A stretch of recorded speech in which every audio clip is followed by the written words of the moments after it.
Welcome to the Black and Gold review show.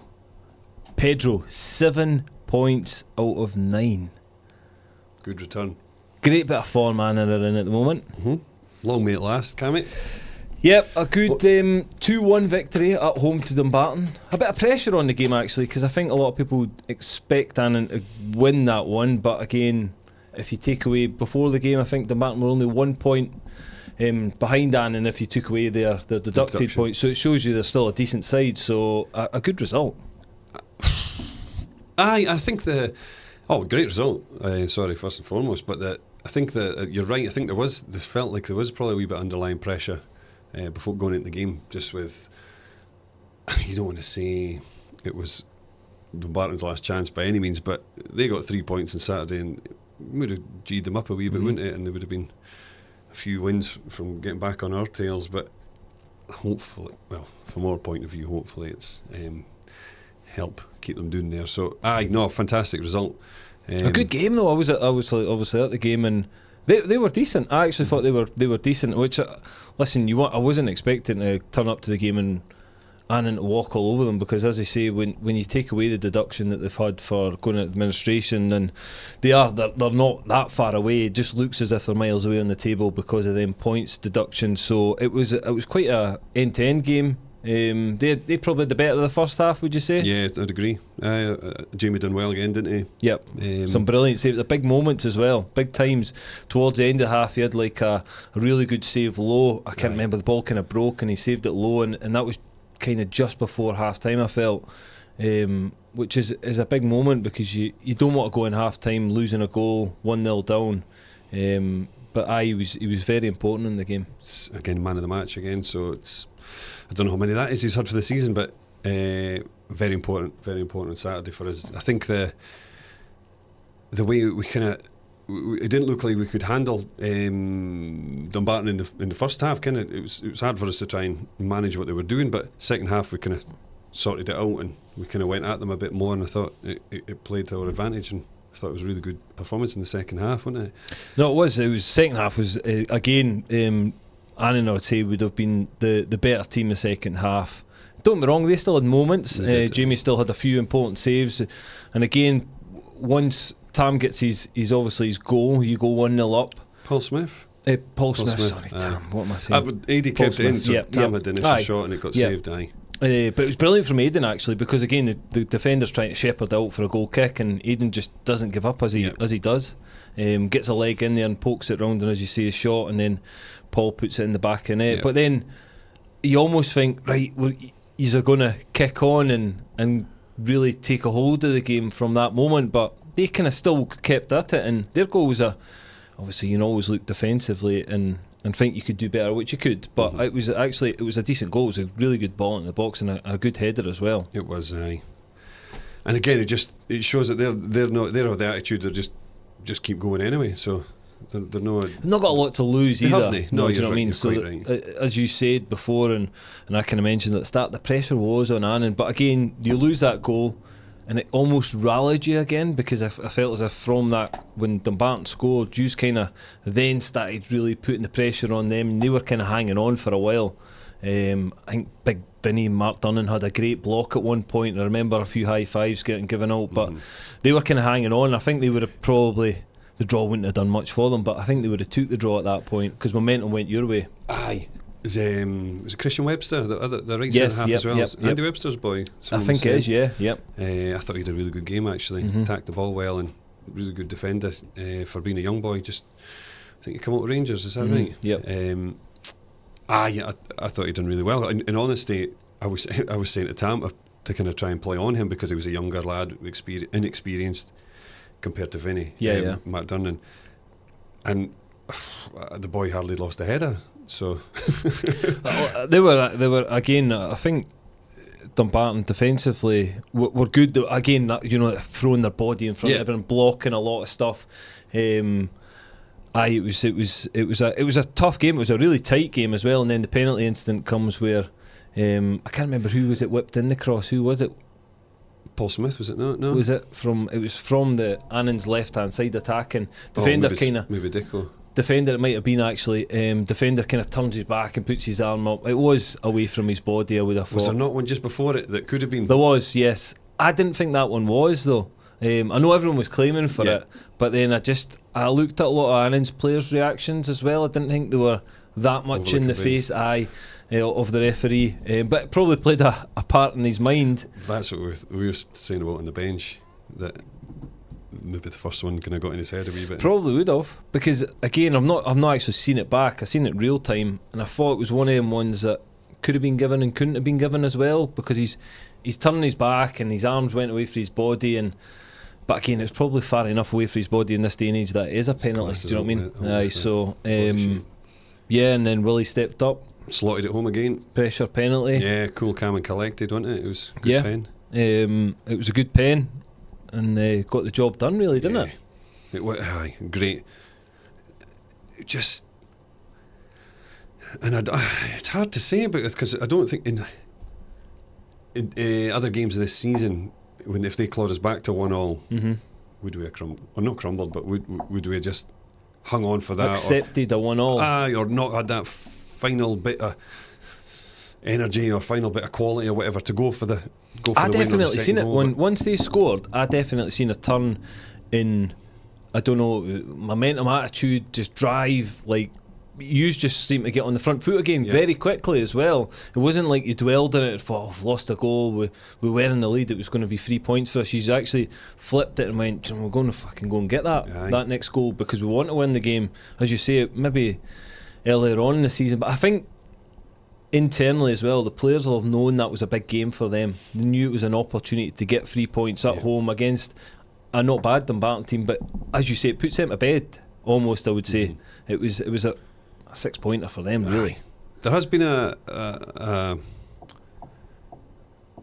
kind of mindset shift, if you like, momentum shift, maybe more than mindset, because the boys' mindset's always been decent, I think, but there's been something, and they've really, especially second halves of, well, the last there's 3 games to start with, and then the Queen of the South one just slightly before that, but well, it also shows you are fit. You are going right to the end. Exactly. Like, do you know what I mean? It shows you're really fit, you're bang at it. And against, use Queen of the South for an example, the whole second half, it looked like Annans with a full-time team and Queens with a part-time team, because they were just sitting back in. They looked out on their feet. They did. Whereas, Hughes do finish games really strongly. So, that's only going to be a positive between now and the end of the season. That it's nothing to do with fitness, because you can go all game.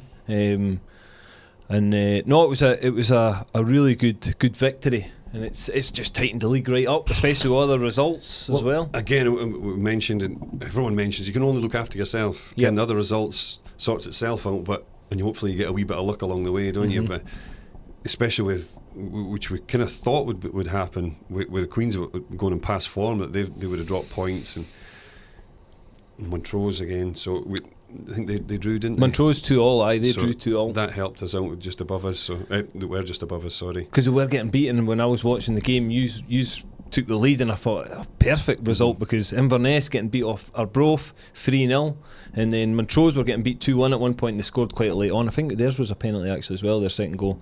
But again, it's still positive, because he's closed that gap on everyone. The league just actually squeezed in again. If it could get any tighter. It's almost went back to, certainly for you guys, we had that kind of sticky spell, and Queens almost took off a little bit. Now they're right back. They're within touching distance again. Aye, that's what we were saying about the two wins in a week. Yeah, and they got the 6 points, and they jumped up to kind of third, didn't they? Yeah. So, and almost like Annans couldn't look, and there's no point in having. Let's have dizzy heights. The playoffs are achievable at this moment in time. If you look at that table, always said it. That's the target. Hi, that's the target. Championship football's the target, Peter. Absolute Talbot. Other results at the weekend. Yes. Celtic 5-0. 5-0. Did you forget about that one? No. Well, do you know who scored? Ken and Cammy. Was it Larson? And it was a host of players. Maeda got a hat-trick. He's class for them. And that was all the Celtic fans raging on the transfer window that they didn't get a striker in. Kyogo left. Everyone was raging that they didn't get a striker in. They've got Maeda and Adam Maeda up front. So listen, Aidan Medina. Falkirk was another one. 5-2. Scott Arfield's second debut. Scored after 1 minute and gets a hat-trick in his first game back. Fair play. Brilliant. Yep. Brilliant. Fair play. We'll That's put them back right into the mix, isn't it, Falkirk? Yeah, no, it is. Obviously, Ayr had their Scottish Cup game, so they didn't play a league game this weekend. They got beat on Friday night. Very close game against Hibs. Hibs. I forgot who it was there. It was Hibs. It wasn't Hearts. Hearts was on yesterday. Yeah, Hibs 1-0. They scored late on. Rocky Bashiri scored yesterday, Sunday. Last night. Friday night. Yeah, Monday night. Hearts won on penalties. Craig Gordon with 2 saves in the penalty shootout, and Penrice won it with the penalty, so good result for them.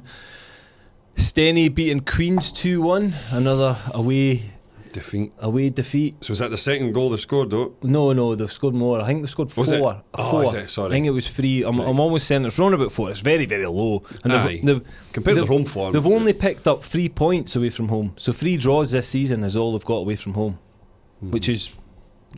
Again, we go back to their home form. No, but what I said, what I was speaking to a Queen's fan about this, and I said, the longer this goes on, yes, it's playing in their heads. Of course it is. I've got to be speaking about it. I know we had this chat about, but the players will be. But what it also does is puts their home form under huge amount of pressure.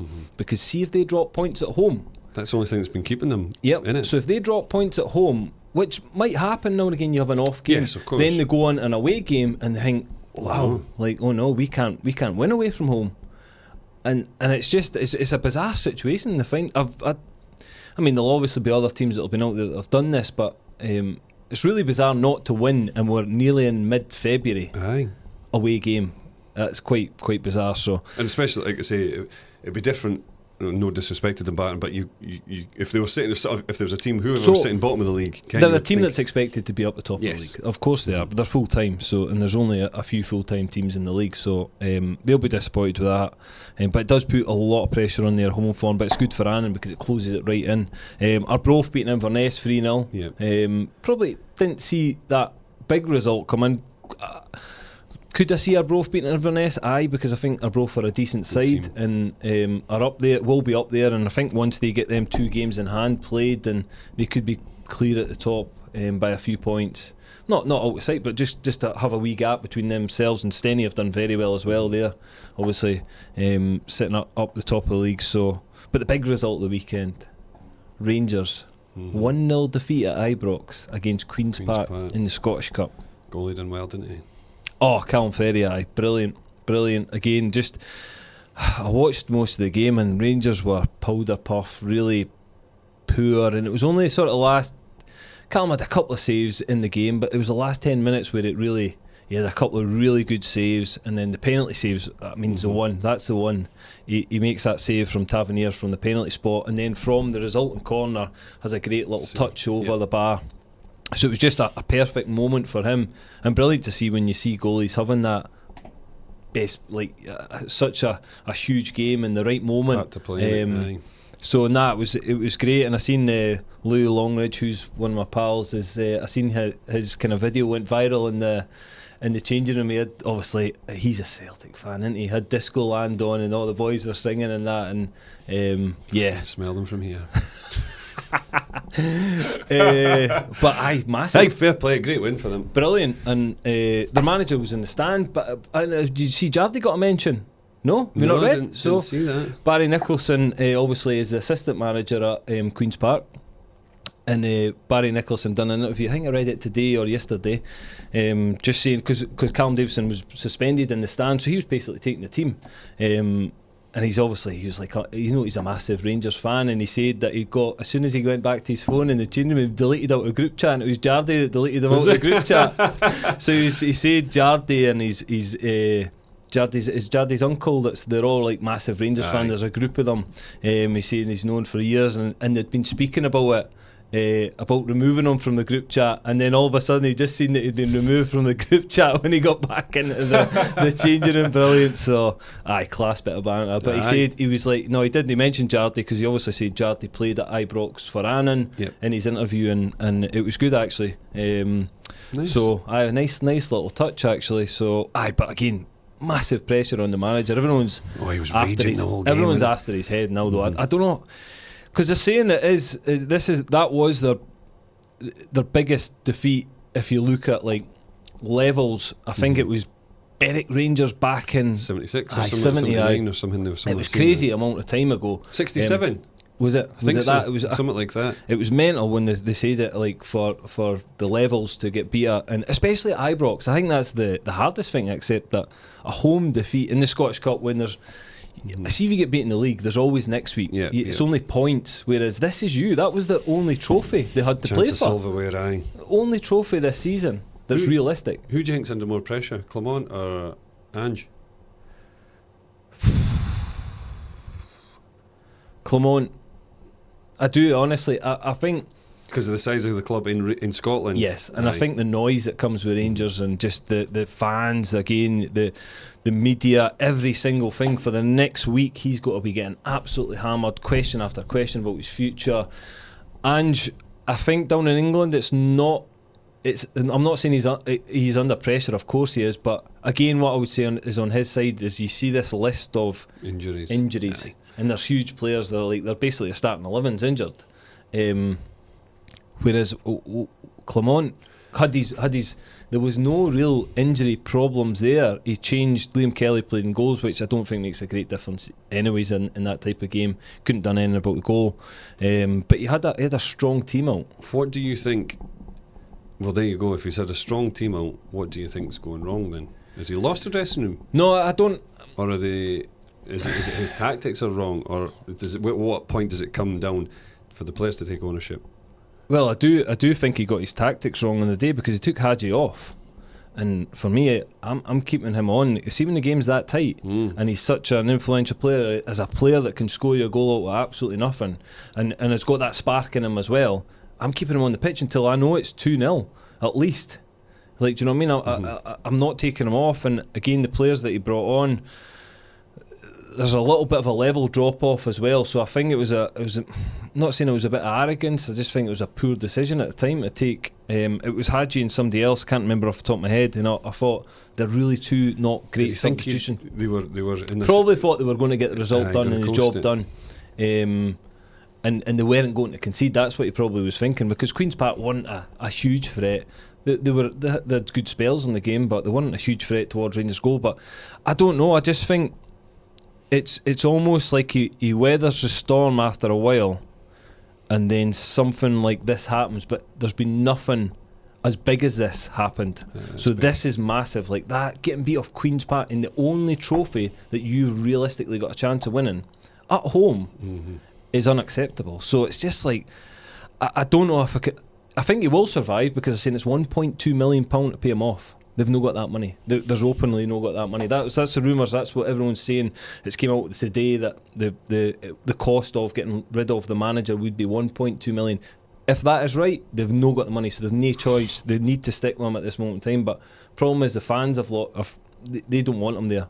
They do not want him there. I think you're probably about 70-80% now of fans don't want him there. So, it's a tough one for the board. If you've not got the money to get rid of somebody, but you've got all your fans, they'll stop turning up to games, which I'm pretty sure there'll be a backlash in the next home game,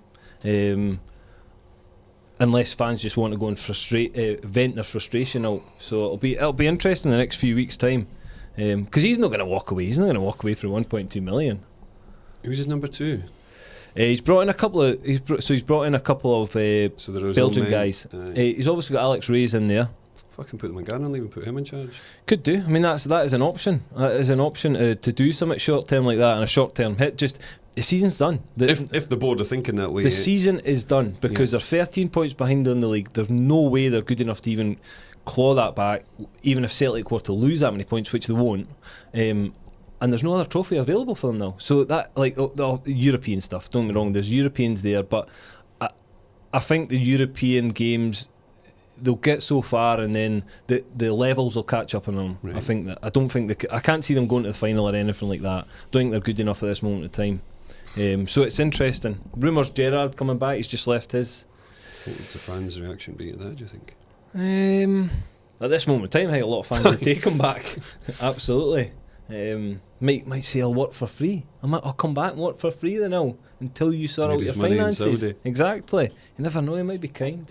But it's interesting times ahead. Steve Swinglehurst podcast. The release of Big Steve Swinglehurst podcast. Good reaction so far. Yeah, really good. Enjoy the chat with him? Yeah, we did. I think it went well, didn't it? It did. It was, again, reiterating what we said on it, but it was nice. It was refreshing to see a different side to Steve from what people had seen on the pitch and the limited time they maybe spend with him in the clubhouse after the game and stuff like that. So it was good to see his story and other sports he's been good at and other stories from Carlisle United and stuff. So it was quite nice to hear, wasn't it? Yeah, and your little punt on the Red Bull. Well, I can we could do getting them on sponsors. Get them on, Red Bull gives you, what was it? Swings. That's great. Can we didn't, man? I just loved it. Something else will come up. Something else will come up. No, it was good. So if you've not watched it yet, get yourself on it on YouTube, and while you're there, subscribe to our channel as well. Can't keep saying that, but we're going up. We're growing, aren't we? 214. Yep. It was only a few weeks ago we were under 200. Come on. Keep subscribing, keep following us. Get points, we get subscribers. Oh, hi. We're going to the big time. Next away game. Cove away on Saturday. Yes. Any fresh injury worries or anything? Everyone okay after the game? I think everyone seemed alright. Obviously Hoops played as well, so that was good. Another 90 minutes under his belt. Max Kilsby, I'll be back. He's been dipping in and out of training, so that's been good. Get him hopefully back up to fitness. I think the aim was the Cove game timeline wise. Tommy Goss has had a positive week of training. He's been in doing stuff with the physio. He's not been doing much, but he's stepped up a little bit. But he's been in doing a bit of strength stuff, and that's good. It's good. It's a good visual that you can see him down the bottom end working with the physio and the he's in about lads. The boys again and exactly. all. So for him himself, that'll be a real good positive boost. The atmosphere will be good around the place at the moment because you're winning, you're getting points, and he's there and he'll be feeding off of that as well. So that's really positive. And even the players that are there to visually see him and think, we might get big Tommy back involved in the last 3-4 weeks of the season. Who knows? We'll wait and see. But just that thought ahead that possibly another even the flip side. Got to play well to keep the space. Totally. If Tommy Goss is coming back, absolutely. So it's all positive. It works for everyone. So that'll be Cove got beat 3-0 in the Scottish Cup away to Livingston. Yes, no real surprise there because Livy are doing well this season in the Championship. It's hard to take much away from that, innit, at all? Really. Yeah. Apart from conceded a couple late on, but I see they made a couple of subs towards the end. Megson come off and Glass, I think the other boy come off. I think it was another boy come off, but. You're playing against better opposition, aren't you? So. Yeah, and it's one of them ones that you're just going up there and really in a good place. Had a good away result recently against Kelty. You've had some good home results. There's real positivity to go up there to try and get a result. Yep. Even if it's a draw, you come away and you keep this unbeaten run going. And then I think you've got Alloa at home after that as well. So it's a good couple of games. They're all hard. We say this every single week. They're all hard games. But when you're in this place that you're in now, you've got to fancy it. You've got to grab it with both hands. It's an opportunity, isn't it? We're doing well. It's the good thing is it's not like away. Yeah. We're having a bit of to and fro with home and away. So it's good that we're getting back to Annan and again, our form has been, I think, relatively decent at home. So it's a good place to try and pick up points against Alloa. Obviously not overlooking Cove, but trying to get back to Annan is where you want to pick your points up ideally, isn't it? And it's them away games and if it is only a point, if it's a point, a draw, that's a positive result. And as you say, then you come back down the road and it's all about, I think, consistently picking up points between now and the end of the season. You'll be absolutely fine. If you can pick up points in most of the games between now and the end of the season, you'll be in a good position. Of course you will. So it's just not getting beat. Make it so hard to get beat. Which say is it, Cammy. Hi. Say it. If we don't win, play to win, but don't get beat. There you go. Play to win, but don't get beat. But it almost feels like he's doing that, and he's growing a confidence in the game as well. Like so. He's getting a winning position, then you get knocked back, and you're like, and it's not like fuck, we've fucked it, or we're struggling here. It's like, we've got the confidence and you start to. I think you start to believe in game. Like, so the Montrose was probably an example that you started the second half really, really well, pegged them back, and then you start to go, by the way, these aren't as good as we think, or we are better than what we've shown in that first half. So let's go and just take it to them. So it's like that in-game belief that triggers you and keeps you going. So go again. Always go again. There's not one team in this league that. Oh, they all can be got at. Aye. You can get every single one of them, and it's human nature. We speak about it sometimes, that you leave one on someone. No a dirty tackle by any means, but you leave a bit more on it than you maybe should, or you're knocking past people, you're being aggressive, you're being annoying when you're playing. All this adds up into the mental state of, do I want it? Ken, as opposition playing, like, fuck, see, I wish he would fuck off. Ken, it's unsettling, and it gets into people's mindsets. And see if you have the ascendancy in a game, and then, oh my God, here they come again, and just like relentless attack all the time. Ken, we kind of go gung ho. However, I always think, and Willie said, we're no there just to soak up attacks all the time. Ken, we want to try and press from the front. Willie said that from his first. But you can also defend from the front. So exactly. as in that, as you say, press from the front. That's almost defending from the front, because you're after the ball, you're pressing high, you're wanting it back off them, and when you do win it up there, which you learnt against Kelty, that you're in a really good position, that you've won the ball up in their final third. You've stole it off them, so you're in such a better position than, as you say, sitting back, soaking up pressure, and then winning the ball, but then you maybe not got an out ball because everyone's ended up back behind the ball defending. There's going to be times you need to do that as well, of course there is, but it's that balance of being able to do both, and that's where the mindset will come in. Absolutely, because you're like, as a strong character, if you're trying to be a strong character, that, or if you've got strong boys around you, experienced lads that have played at a high level or a lot of games, they know, look, we're only soaking this up. It's only a small part of the game here. We're soaking it up so we can fucking go again. Aye. And it's like you said as well, though I seen that exact example in the Montrose game, was when you were after them and they were like, fucking hell, and I seen the whole of the Montrose defence going, fuck, here they come again. Right. Another ball in the box and try to defend, and they soon get, like, they'll soon either switch off, or they get drained from it and they'll lose concentration, or Annans just get the better of them and you get your goal. So that's ultimately, that sustained pressure does pay off, and it will hurt teams, especially at this level, I think, if you can keep that up. And I think certainly one thing I've seen from Annans is he's really fit, because I've not once been to a game, and they're all decent intensity, all kind of a lot of running done in them. I've never seen a player down with cramp or looking to come off with tiredness. Even the guys that have been out for a while, generally it's normally, they're not going like, I need to come off. It's generally a substitution, because the manager's probably thinking, right, he's done enough before he gets maybe potentially in that injury zone. But you look really fit. Aye, absolutely. I totally agree. Like, say, that's all I can comment, because I'm not doing any training or anything like that. But I totally agree. We don't look like, they're like, can I look at him, he's blowing. Aye. It's none of that. Aye. And that's like credit to the lads and credit to the coaching that has been done, and the sessions that they've put on for them. And this is where it might start to pay off as well, because the second half of the season, where you see teams drained, teams tired, injuries. Yep. User almost, the injuries hopefully are going away, which you can never guarantee, touch wood, they're going away and people are coming back. But yous look as if you've got a second wind. That's the way it looks like a wee bit at the moment. And that's what we were saying. That, see that sticky spatch? Sticky patch. See that sticky patch that we had? And we had a lot. I know we've mentioned it loads, but we had a lot of boys injured. Yep. So that coincides with that time, that what was going on, and now we're reaping the benefits of getting the boys back and strengthening the squad. Fucking sounds like Ange Postecoglou. Oh, Cammy. So many injuries. I've got so many injuries. Fucking hell. But get it yourself. It's obvious. It's obvious, but it's been good. Hopefully, Annans could get up to Cove and get some points to bring back down to Galabank. What else do we have to pick up on, Peter? Anything? No. We all good? We'll need to get some out for suggestions of next guests. We've got a couple in mind.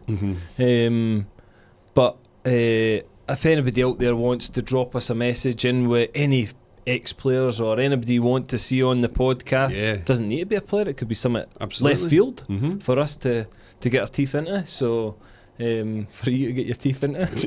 I could get my teeth in from here to there.